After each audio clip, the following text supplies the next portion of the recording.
إن الحمد لله نحمده ونستعينه ونستغفره ونعوذ بالله من شرور أنفسنا ومن سيئات أعمالنا من يهده الله فلا مضل له ومن يضلل فلا هادي له وأشهد أن لا إله إلا الله وحده لا شريك له وأشهد أن محمدا عبده ورسوله يا أيها الذين آمنوا اتقوا الله حق تقاته ولا تموتن إلا وأنتم مسلمون يا أيها الناس اتقوا ربكم الذي خلقكم من نفس واحدة وخلق منها زوجها وبث منهما رجالا كثيرا ونساء واتقوا الله الذي تساءلون به والأرحام إن الله كان عليكم رقيبا يا أيها الذين آمنوا اتقوا الله وقولوا قولا سديدا يصلح لكم أعمالكم ويغفر لكم ذنوبكم ومن يطع الله ورسوله فقد فاز فوزا عظيما أما بعد فإن خير الحديث كتاب الله وخير الهدي هدي محمد صلى الله عليه وسلم وشر الأمور محدثاتها وكل محدثة بدعة وكل بدعة ضلالة وكل ضلالة في النار. أعوذ بالله السميع العليم من الشيطان الرجيم. بسم الله الرحمن الرحيم. يا أيها الذين آمنوا قوا أنفسكم وأهليكم نارا وقودها الناس والحجارة. اللہ رب العزت کی تعریف و توصیف اور امام الانبیاء سید الاولین والآخرین امام اعظم محمد رسول اللہ صلی اللہ علیہ وسلم پر بے شمار درود و سلام کے بعد ہمیں اور آپ کو یہ بات اچھی طرح معلوم ہے، یوں تو فتنے ہر دور میں رہے ہیں، لیکن موجودہ دور فتنوں یا ماجگاہ بن چکا ہے، اور تمام فتنوں میں ایک فتنہ ہے فتنہ ارتداد، مرتد ہو جانا، دین اسلام سے پھر جانا۔ نوجوان نسلوں میں، مسلم نوجوان نسلوں میں یہ فتنہ بہت آگے بڑھ چکا ہے۔ وہ بچے جن کو دیندار ہونا چاہیے تھا، تقوی شعار ہونا چاہیے تھا، نمازی پرہیزگار ہونا چاہیے تھا، وہ بچے دین اسلام سے پھر رہے ہیں، دین کی مبادیات تک کا انہیں علم نہیں ہے۔ توحید کسے کہتے ہیں، شرک کسے کہتے ہیں، خوف الہی کس کا نام ہے، اسلام کے کتنے ارکان ہیں، ایمان کے کتنے ارکان ہیں، کون کون ہے، اس کی شدھ بدھ تک نہیں ہے۔ اور یہی وجہ ہے کہ جب دین سے اس قدر غفلت ہوگی تو ظاہر سی بات ہے وہ بچے اسلام سے برگشتہ ہوں گے، ارتداد کا شکار ہوں گے، اور ہو رہے ہیں۔ قرآن مجید میں اللہ تعالیٰ نے مومنوں کو خطاب کرتے ہوئے، یہ تو سب کی ذمہ داری ویسے ہے، لیکن جب ایمان آدمی لے آتا ہے تو اس کی ذمہ داری بڑھ جاتی ہے، مزید ہو جاتی ہے۔ اللہ تعالیٰ فرماتے ہیں یا ایھا الذین آمنوا قوا انفسکم واہلیکم نارا، ایمان والو اپنے آپ کو اور اپنے اہل و عیال کو جہنم کی آگ سے بچا لو، جہنم سے بچا لو۔ وقودها الناس والحجارہ، وہ جہنم کی جس کا ایندھن انسان ہوں گے اور پتھر، علیہا ملائکۃ غلاظ شداد لا یعصون اللہ ما امرهم ویفعلون ما یؤمرون، اس جہنم میں ایسے فرشتے متعین ہوں گے، سخت مزاج، سخت دل ہوں گے، اللہ رب العزت جو کچھ ان کو حکم دیں گے اس کی نافرمانی نہیں کریں گے، اور جو کچھ کہا جائے گا اس کو کر گزریں گے۔ ایسے فرشتے اس جہنم پر متعین ہوں گے۔ اللہ تعالیٰ اس آیت کریمہ میں مومنوں کو خطاب کرتے ہوئے فرماتے ہیں کہ اپنے آپ کو اور اپنے اہل و عیال کو جہنم کی آگ سے بچاؤ۔ ہم جہنم کی آگ سے اپنے اہل و عیال کو کیسے بچائیں گے؟ یہ والدین کی ذمہ داری ہے، یہ ان کی ذمہ داری ہے جو صاحب اولاد ہیں، یہ ان کی ذمہ داری ہے جن کے پاس بیٹے ہیں، بیٹیاں ہیں، یہ ان کی ذمہ داری ہے جو گھر کے مکھیا ہیں، یہ ان کی ذمہ داری ہے جو گھر کے کرتا دھرتا ہے۔ سب سے پہلی ذمہ داری ان کی بنتی ہے کہ گھر کو اپنے دینی ماحول دیں، خود نماز کی پابندی کریں اور اپنے بچوں کو نماز کا پابند بنائیں، خود توحید پر گامزن ہوں، بچوں کو توحید کے راستے پہ لائیں۔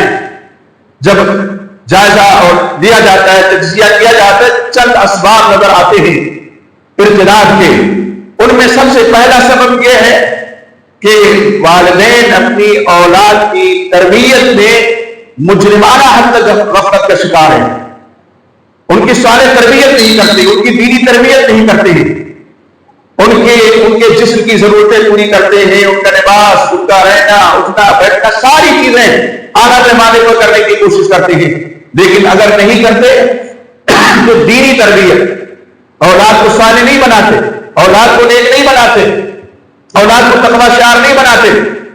آپ دیکھیے ابھی ایک مثال لے لیں، کسی کے گھر میں آگ لگ جائے، سب سے پہلے کیا بچائے گا؟ گھر میں مال ہے، دولت ہے، روپیہ پیسہ ہے، اور بھی بہت سی چیزیں ہیں، ساز و سامان ہے، بچے بھی ہیں، میاں بیوی ہیں اور بچے ہیں۔ سب سے پہلے انسان کیا کرتا ہے؟ بچوں کو بچانے کی کوشش کرتا ہے، پورا گھر گھر کے راکھ ہو جائے، دولت ختم ہو جائے، اس کو پرواہ نہیں ہوتی اگر آگ لگ گئی، اپنی اولاد کو بچاتا ہے۔ دنیا میں ایک ادنا مثال ہے، اور وہ آگ جو جس میں ایسے لوگ ہمیشہ ہمیش رہیں گے، اس سے بچانے کی والدین فکر تک نہیں کرتے، احساس تک نہیں جانتا ہے۔ پہلے ہم رونا روتے تھے کہ والدین چونکہ خود بے دین ہیں، اس لیے اولاد انہی کے روش پہ گامزن ہوتی ہے، اور یہ حقیقت ہے، اس میں کوئی دو رائے نہیں ہے کہ اولاد جو ہے والدین کو اپنا سب سے بڑا آئیڈیل سمجھتی ہے، وہ بیٹا ہو کہ بیٹی ہو، سب سے بڑا آئیڈیل، سب سے بڑا نمونہ۔ بچے جس طرح سے اپنے ماں باپ کو کرتے ہوئے دیکھتے ہیں، اسی طرح کرنے کی کوشش کرتے ہیں۔ ماں باپ اگر نمازی ہیں، چھوٹا سا بچہ بغل جا کے کھڑا ہو جاتا ہے، نماز پڑھنے لگتا ہے۔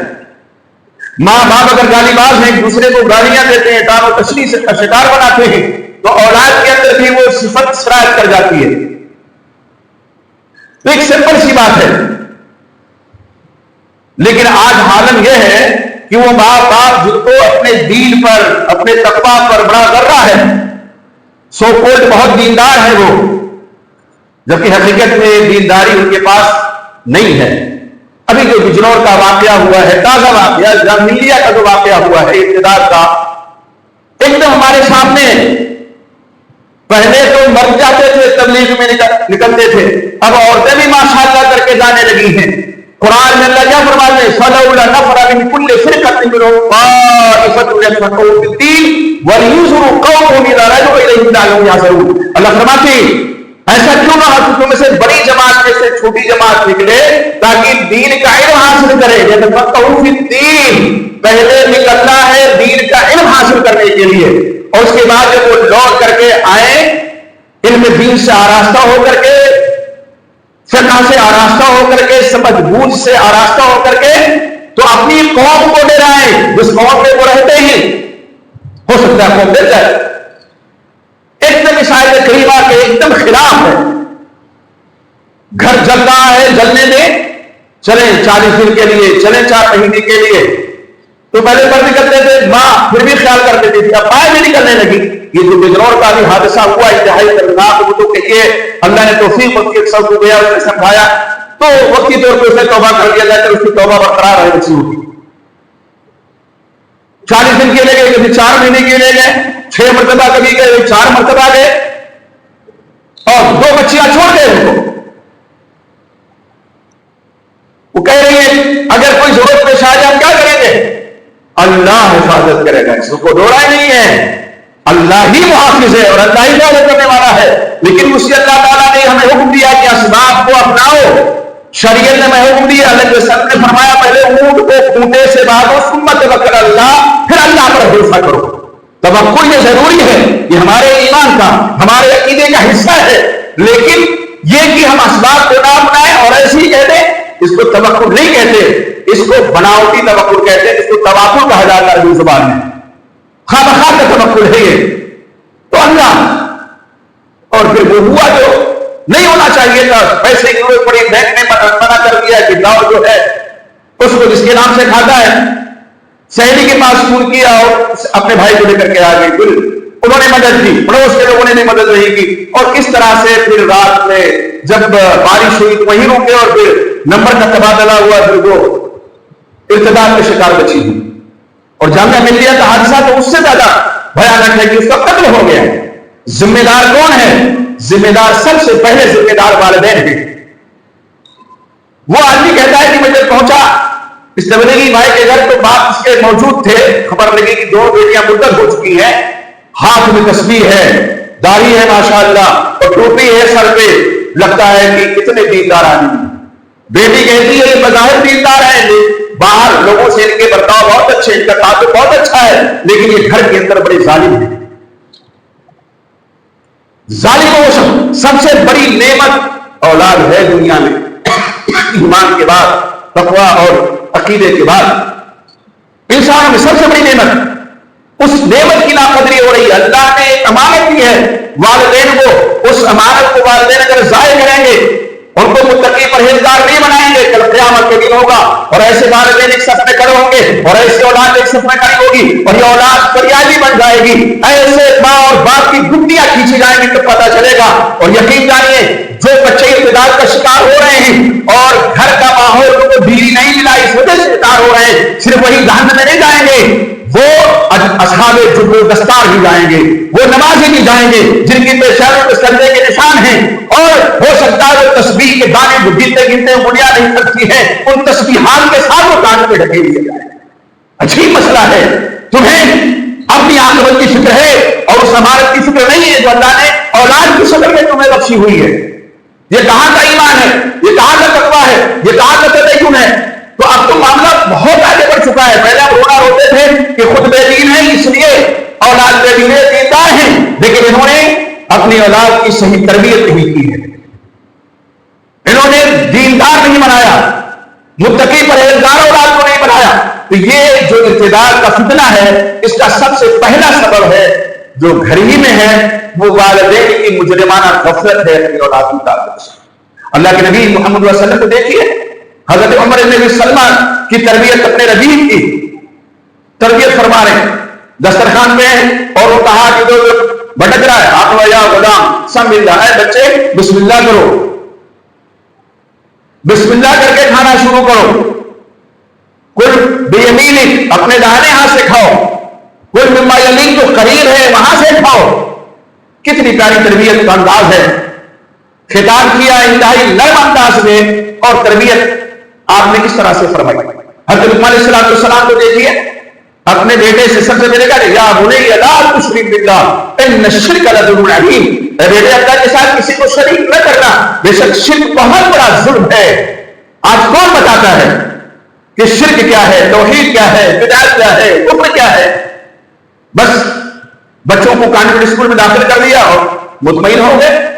بچوں کی پرورش جسمانی طور پہ تو کر دی لیکن دینی پرورش نہیں کر سکے, یہ بہت بڑا جرم ہے. اسی طرح سے دوسرا جو سبب ہے وہ دینی تعلیم کا فقدان ہے. دینی تعلیم کا فقدان کا یہ مطلب نہیں کہ ہر آدمی اپنے بچوں کو جو ہے تمام بچوں کو عالم بنا دے, فاضل بنا دے, نہیں. جو مبادیات ہیں دین کے, اسلام کے جو ارکان ہیں, ایمان کے جو 6 ارکان ہیں, اسلام کے 5 ارکان ہیں, ان کا جاننا سب کے لیے اور سب کے اوپر ضروری ہے.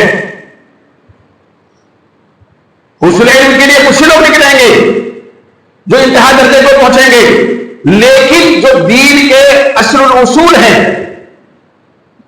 اولیات یا مبادیات جن کو کہا جاتا ہے, شروع میں جن کا جاننا ضروری ہے, وہ ہماری اولاد بھی جاننا ضروری ہے. اور یہ موقع کون دے گا؟ والدین دیں گے.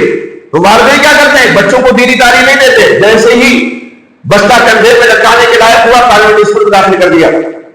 اب وہاں ظاہر ہے دین نہیں ہے اور گھر میں بھی دین نہیں ہے, نہ گھر میں دین ہے نہ اسکول میں دین ہے, تو بچہ دیندار کیسے بنے گا؟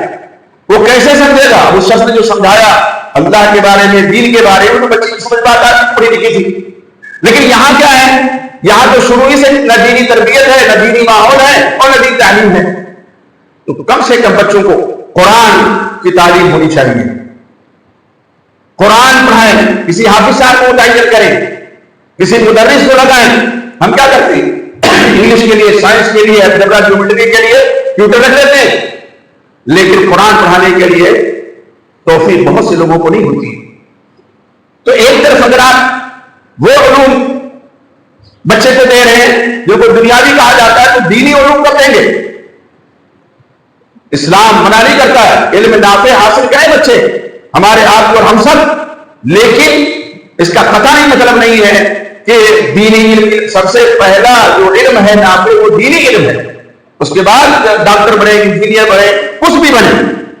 یہ دوسرا سبب ہے جو آج ارتداد کی آٹھی میں بہ رہے ہیں بچے، لڑک رہے ہیں بچے، اور ایک رپورٹ کے مطابق 10 لاکھ تک اس میں زیادہ تر بچیوں کی ہے، زیادہ تر تعداد بچیوں کی ہے۔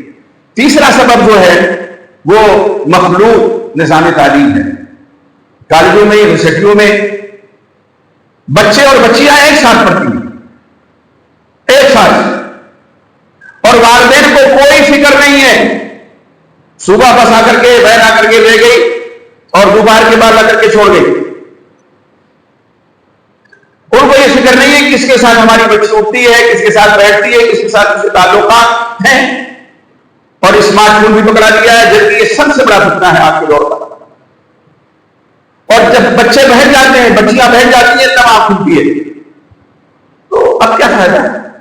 اب پچھتائے کا ہوتے جب چڑیا چپ گئی، پچھتانے سے کچھ ہونے والا نہیں ہے۔ یہ بچے ذمہ داری ہے والدین کی، اگر والدین ان کی تربیت میں، اصلاح میں کوتاہی کی ہے، یہ لاکھ توبہ کریں، اگر بچے مرتد ہو گئے ہیں اللہ کی توبہ بھی نہیں قبول کریں، یہ ان کا حق ہے۔ آپ نے حق مارا ہے بچوں کا، ایسے لوگوں نے حق مارا ہے بچوں کا، اور اللہ اپنے حقوق شرک کے علاوہ تو معاف کر سکتا ہے۔ اگر کچھ کوتاہی ہوئی ہے اللہ کے حقوق کی ادائیگی میں، اللہ نے فرمایا ان اللہ لا یغفر الشرک به ویغفر ما دون ذلک لمن یشاء، مشرک کو اللہ نے بخشنے کے باقی جو شکایت بخشنے اپنے فضل و کرم سے ہو سکتا ہے۔ لیکن وہی دوسری جانب کیا ہے، جو حقوق ہیں ایک دوسرے کے، اگر اس میں کوتاہی ہوئی ہے تو جب تک بندے معاف نہیں کریں گے اللہ معاف کرنے والے نہیں معاف کر سکتے۔ تو ہمارے اوپر ہماری اولاد کے حقوق ہیں، جیسے ہمارے حقوق ہماری اولاد پر ہیں، ایسے ہمارے اوپر اولاد کے حقوق، اور سب سے پہلے تو والدین ہی کے اوپر اولاد کا حق ہوتا ہے سب سے پہلے، اس لیے کہ وہ اولاد کے لیے اچھی ماں کا انتخاب کرنا ہوتا ہے والد کو، پھر ولادت کے بعد اس کی اچھی تربیت کرنا ہوتی ہے، والد کو تعلیم دینا ہوتی ہے، اچھا نام رکھنا ہوتا ہے، عقیقہ کرنا ہوتا ہے، تعلیم، ساری چیزیں ہیں، اور یہ نہیں کیا ہے پھر یہ امید رکھیں کہ اولاد فرما بردار ہو جائے گی، ہو سکتا ہے۔ اس لیے جو مخلوق نظام تعلیم ہے یہ بھی ایک سبب ہے۔ آپ ضرورت سے زیادہ بچوں کو چھوٹ نہ دیں، ایسے اسکول میں، ایسے کالج، اچھا سب سے بڑی بات یہ ہے کہ اگر بچیاں ہماری مخلوق تعلیم نظام جہاں ہے اس کالج میں نہیں پڑھیں گی تو کیا وہ دین بیزار ہو جائیں گی یا لوگوں کو نقصان پہنچے گا؟ اصل جو ان کا کام کی ان کی جگہ ہے، کارگاہ جسے کہہ سکتے ہیں، وہ گھر ہے۔ عورت کو ملکۃ البیت کہا جاتا ہے، گھر کی ملکہ ہے وہ شادی کے بعد، تو وہ تربیت دینی چاہیے دینی تعلیم کے بعد۔ ٹھیک ہے ڈاکٹر بھی بنے، انجینئر بنے، لیکن نگاہ میں رہے وہ کہ وہ کیا کر رہی ہے۔ اسی طرح سے تعلیم سے فارغ ہونے کے بعد پھر مخلوط ملازمت بھی ہوتی ہے کہ ایک آفس میں مرد بھی کام کر رہے ہیں، عورتیں بھی کام کر رہی ہیں، یہ بھی ایک سبب ہے۔ چوتھا سبب کہہ لیجیے اس کو ارتداد کا۔ اب ظاہر ہے کہ 8 گھنٹہ ڈیوٹی اگر ہے تو 8 گھنٹہ تو گھر سے دور رہتی ہے، لڑکی بالغ ہے، 20-22 سال اس کی عمر ہے، اور اسی کی عمر کے کم و بیش لڑکے بھی کام کر رہے ہیں، کہیں کارگر ہے وہ کہیں آفس میں کام کر رہی ہے، دفتر دیکھ رہی ہے، اور سارے لوگ موجود ہیں، اور شیطان جب 2 لوگ ایک ہوتے ہیں آپ کو پتا، تیسرا ان کا شیطان ہوتا ہے۔ نفس مارا تو سب کے ساتھ ہے، اور سب سے بڑا خطرہ ابلیس سے زیادہ خطرہ انسان کو نفس امارہ سے، جو برائیوں کو بڑھانے والا نفس ہے، وہ تو سب کے دل میں موجود ہے۔ اور جب سارے وسائل مہیا ہو جائیں غلط کاری کے، سارے وسائل مہیا ہو جائیں دین بیزاری کے، سارے وسائل مہیا ہو جائیں ارتداد کے، تو بہت کم ایسے بچے یا بچیاں ہیں جو بچ سکیں، یہ پر اللہ رحم فرمائے۔ اسی طرح سے ایک 5واں سبب جو ہے ارتداد کا، وہ شادیوں میں اسراف، بے جا خرچ۔ قرآن میں لگے فرمایا ان المبذرین کانوا اخوان الشیاطین، یہ فضول خرچی کرنے والے شیطان کے بھائی ہیں۔ اب یہ جب شیطان کے بھائی ہیں، شادی میں انہوں نے لاکھوں کروڑوں روپیہ، اور ابھی دیکھیے آپ مسلمانوں کی شادی علامہ حکیم اتنی مہنگی ہو گئی ہے کہ بہت سی بچیاں 25 سال 30 سال کہ ہو گئی ان کا رشتہ نہیں آ رہا ہے. اور ابھی جو حادثہ ہوا بجنور کا, اس میں تو 25 سے 26 سال کی تو بچیاں تھے, رشتہ آیا کہ مولانا لوگوں کا آیا اور ٹھکرا دیا والدین نے. پتہ نہیں کیسے متقی اپنے آپ کو بنائے ہوئے ہیں, پتہ نہیں کیسے سجدوں پہ سجدے کر رہے ہیں کہ عقل بھی نہیں ہے, شعور بھی نہیں ہے, ادراک بھی نہیں ہے, یہ فکر بھی نہیں ہے کہ بچیاں بالغ ہو گئی, ان کا گھر بسانا چاہیے. اور یقین جانیے جو لوگ اپنے بچوں کو شادی کو ہونے کے باوجود صرف اس لیے ان کی شادیاں نہیں کرتے ہیں, یہ لڑکا ہے تو جہیز جب تک بہت ڈھیر سارا نہیں ملے گا نہیں کریں گے, یا لڑکی ہے تو جب تک بہت بڑا بنگلہ نہیں ملے گا نہیں کریں گے, وہ بہت بڑا جرم کر رہے ہیں, وہ ان بچوں کے مجرم ہیں. اور کل قیامت کے دن کو جواب دیتے اللہ کے حضور نہیں بن پڑے گا. اگر کسی غلطی کا وہ شکار ہو گئے تو ان کا خمیازہ ان کو تو بھگتنا ہوگا, والدین بھی بھگتیں گے. طے شدہ بات ہے. تو یہ جو فضول خرچیاں ہوتی ہیں شادیوں میں, مہنگی شادیاں ہوتی ہیں, کتنی بچیاں جوانی کی دہلیز پار کر کے ادھیروں کو پہنچ جاتی ہیں, بوڑھی ہو جاتی ہے. بعض ایسی مثالیں آپ کے شہر میں موجود ہے کہ 40 45 50 سال کی بچیاں, بچی تو نہیں رہ گئی ہے وہ, لیکن شادی نہیں ہوئی ہے, اس لیے کہ کوئی مزاج کا ملا نہیں, اس لیے کہ کوئی معیار کا ملا نہیں, اس لیے کہ ایک معیار جو خود ساختہ بنا رکھا تھا بناوٹی, اس پر کوئی کھڑا اترا نہیں. تو بٹھائے گی اور بڑے بڑے گھرانوں کی بچیاں بیٹھی ہوئی ہیں. تم ایسی عقل پر باتیں کرنا چاہیے, ایسے شعور پر, ایسی عقل پر, ایسے دل پر کہ بچیاں, اور اگر اسے کوئی خطا ہو جائے, اور ممکن ہے یہ شیطان رگو ریشے میں سنبھال رہا ہے انسان کے سب کے, ان شیطان یجری انسان مگر دم, آپ صلی اللہ علیہ وسلم نے فرمایا شیطان ایسے ہی دوڑتا ہے جیسے ہماری رگوں میں خون دوڑتا ہے, ایسے شیطان انسان کی جسم میں دوڑتا ہے. وہ کیسے بچیاں محفوظ رہ جائیں گی؟ کیا ان کے جذبات برگیرتا نہیں ہوتے ہوں گے؟ کیا اپنے جذبات کو مارنے کے لیے کوئی غلط طریقہ اپنائے تو کوئی روکنے والا ہے؟ جو سماج آج کا بن گیا ہے, جس طرح سے بنا ہوا ہے, ظاہر ہے ساری چیزیں موجود ہیں غلط کاری کے. اللہ جس کو بچائے نہیں بچ سکے گا, لیکن اللہ نے جب حکم دیا ہے کہ کر لو شادی, جب بالغ ہو جائے بچے کو کی شادی کرو, اور اگر آدمی نہیں کرتا ہے تو ذمہ دار کون ہے؟ اسی طرح سے یہ جو اسمارٹ فون جس کو کہتے ہیں, سوشل میڈیا کا غلط استعمال, یہ بھی ایک سبب ہے ابتلا کا. آج ہوتا ہے کہ ابھی لاک ڈاؤن میں اور لاک ڈاؤن کے بعد یہ فتنہ اور آگے بڑھا ہے. ہم نے تو اپنے اسکول میں 1 آدھ مہینہ رکھا تو بند کر دیا, ہم بچوں کو پکڑا دیا. وہ رکشہ چلانے والا بیچارہ جو بھی آتا ہے موبائل لا کر کے پکڑا رہا, وہ بچہ ایسے آن لائن پڑھ رہا. اب کئی گھنٹہ آواز میں بیٹھے رہیں گے کہ وہ پڑھ بھی رہا ہے کہ کیا کر رہا ہے. آج کے بچے, ان کا دماغ ایک دم سمجھ لیجیے وہ کمپیوٹر میں زیادہ گھسا ہوا ہوتا ہے.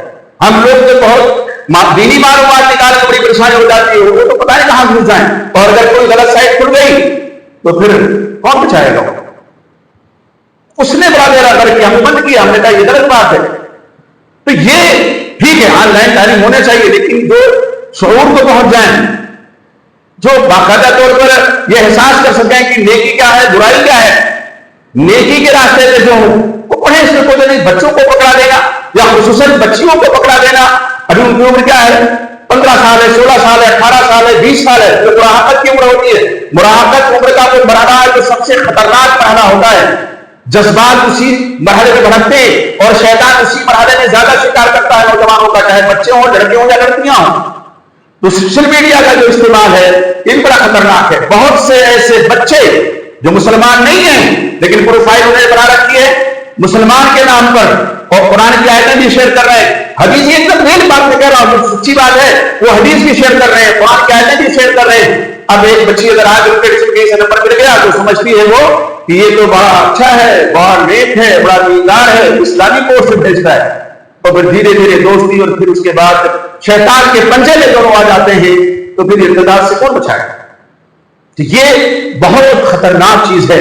ہوش کے ناخن لینا چاہیے, خصوصاً وہ لوگ جن کے گھروں میں بظاہر دینداری, بظاہر اس لیے کہہ رہا ہوں کہ آپ کو اپنا گھر نہیں سنبھال ملتا ہے, اور دنیا سنبھالنے کے لیے کیوں نکلے ہیں بھائی؟ آپ کی ذمہ داری آپ کے گھر کی ہے.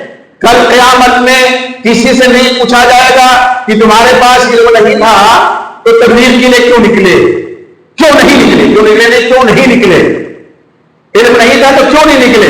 ہاں اگر علم ہے اور اس علم کی نشر و اشاعت ہم نہیں کرتے ہیں تو ہو سکتا ہے کہ اللہ پوچھے, ہو سکتا ہے, لیکن علم نہیں ہے اور پھر بھی نکلے ہوئے ہیں. تو یہ جو مزاج ہے اس کو بدلنے کی ضرورت ہے. اور اب تو وہ لوگ بھی جو کبھی حمایت میں تھے وہ بیچارے ہمارے مفتیان صاحبان بھی چیخ رہے ہیں, چلا رہے ہیں, یوٹیوب پہ آ رہے ہیں کہ بڑا غلط ہو رہا ہے, بڑا غلط ہو رہا ہے. اس غلطی کو بڑھاوا کس نے دیا ہے؟ اب کہہ رہے ہیں, چیخ رہے ہیں, عورتوں کو جمعہ کے دن بھیج دو تاکہ وہ بیانات سنیں خطبہ کے, تاکہ ان کے دل میں اللہ کا خوف پیدا ہو, دین کا شعور پیدا ہو, نمازی بنے, پرہیزگار بنے. اور پہلے قدمہ لگا رکھا تھا, پابندی لگا رکھی تھی, نئے مسجد میں جانا اس سے کتنے کا اندیشہ ہے.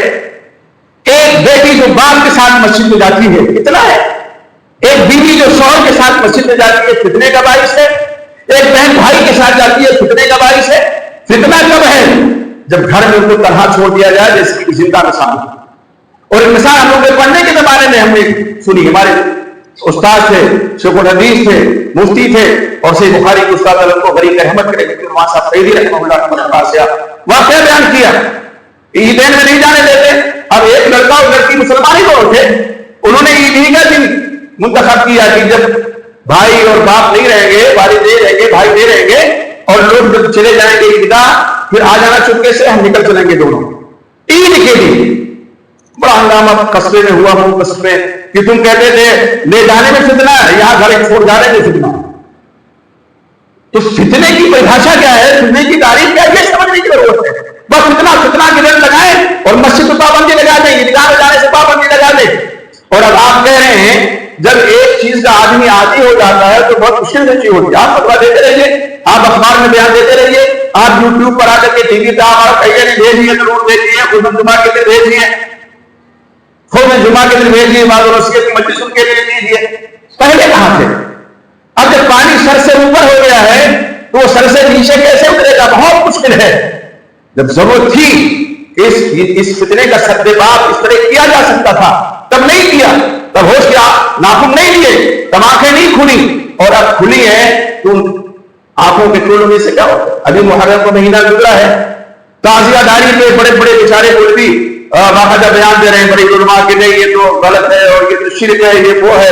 تو بڑھاوا کس نے دیا؟ بڑھاوا تمہارے ہی لوگوں نے دیا, علماء نے دیا, مولویوں نے دیا. اب لاکھ شیخوں عوام سننے والی تھوڑی ہے, اس میں اور اضافہ انہوں نے کر دیا. اگر وہ شرک پہلے تھا تو مہا شرک ہو گیا ہے. اس لیے میرے بھائی ہماری ذمہ داری اپنے گھر کو سب سے پہلے سنبھالنے کی, سدھارنے کی ہے, پھر سماج ہے, پھر معاشرہ ہے, لیکن ابتدا گھر سے کرنی چاہیے. اپنی اولاد کو دین کی تعلیم سے پہلے آراستہ کریں, ان کو سکھلائیں کہ اللہ کا خوف کسے کہتے ہیں, تقویٰ کسے کہتے ہیں, توحید کیا ہے, شرک کیا ہے. اس کے بعد آپ بھیجیں, بچے مضبوط ہو جائیں گے. جب ان کی مضبوط ہوگی پھر وہ کہتے ہیں نا کہ اگر جڑ مضبوط ہوتی ہے تو تنے اور شاخیں بھی مضبوط ہوتی ہیں. اور جڑ اگر کرم خدا ہو جائے, اس میں اگر کیڑے لگ جائیں تو کیا ہوتا ہے, وہ کیڑے پورے پیڑ پہ, پورے درخت پہ چلے جاتے ہیں. جڑ سے کیڑے لگنا شروع ہوتے ہیں, اور یہ تو سب کسان لوگ جانتے ہیں, آپ لوگ بھی جانتے ہیں, باغات والے.